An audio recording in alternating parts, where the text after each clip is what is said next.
Welcome to Comics on a Pyre, a channel to have a meaningful conversation over movies, life, books, and shows, and maybe just a spot to spend time BSing over comics. If you like your entertainment with a bit of substance, then you, my vagabond friend, have come to the right tavern.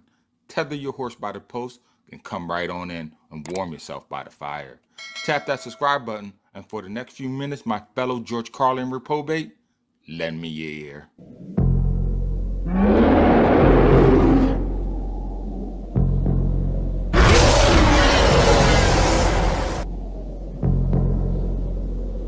(1121 AD), Greenland.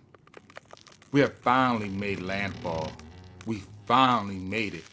Crossing a sea of tempest winds and frostbitten gales, our ship finally touches solid ground. Frost and ice covered ground. We crossed the Great Sea, which was known to swallow entire fleets whole, with nothing more than the stars in the sky for navigation at night and a sunstone for guidance during the day. It was in the years when our people still worshipped the old gods, Thor, Woden, and Loki. Oh, how I needed the trickster's cunning then. It was only a few miles in when Stengard, our dragon-prowed vessel, who harbored me safely through canyon and swells, could not guide us any longer. The ice became too thick at his prow, and at his stern, the water's surface began to form again into a solid sheet, effectively arresting our vessel in place. It was then Rodmar, my lord, gave the orders to jump the shield-cladded gunwales and continue our trek on foot. I did not know then, but it would be the last time I ever stepped foot on Ostengard's deck. The ship forever abandoned in a cold tundra wasteland. It wasn't long on foot when we got a taste of the bitter portent to come. At the time I thought it was the curse of the gods, the assault of the land for Scandinavian foot treading its ground. Little did I know then, there was more sinister tentacles at play. Ford, for his valor, lost a hand that day. It got infected with the ice giant Ymir's touch, and so had to be severed, cleaved at the root, before its sickness had time to spread. It was the second omen that day. From then on, we had to make sure to stay clear of any fissures in the ice, unless we too would want ourselves a watery grave.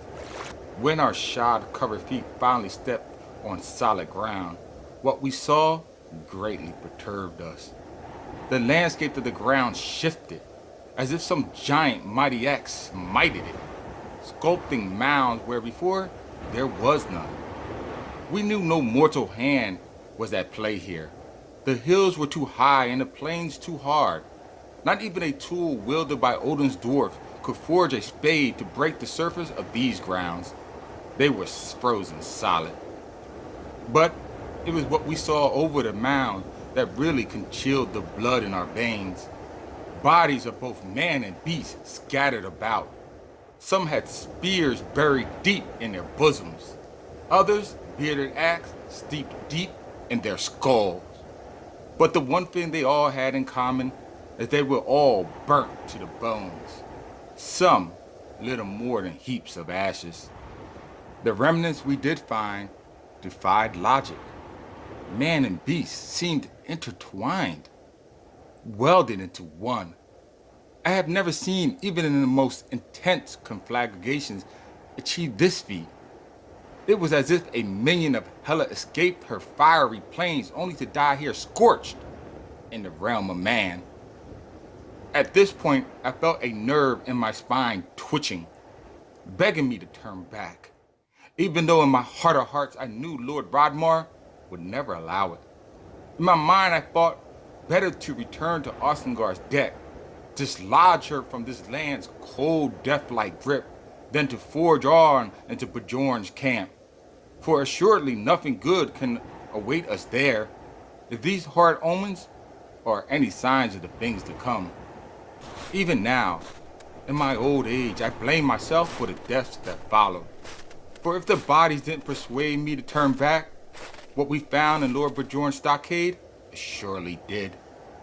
Even now, in my mind's eye, I see its broken, pointed roof-tipped palisades, its abandoned watchtowers, and its empty walkways.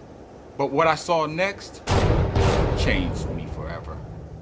Welcome, comic heads, to another episode of Comics on a Pyre. Today, you are in for a special treat, for I will be going over a single-issue comic entitled The Thing, the Northman Nightmare. It was published by Dark Horse Comics way back in September of 2011.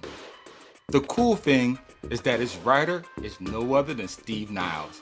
That's right, the author of another horror comic known as The 30 Days a Night, that went on to become a film adaptation, even spawning a sequel itself. With these kind of street creds, I went into this story with high expectations.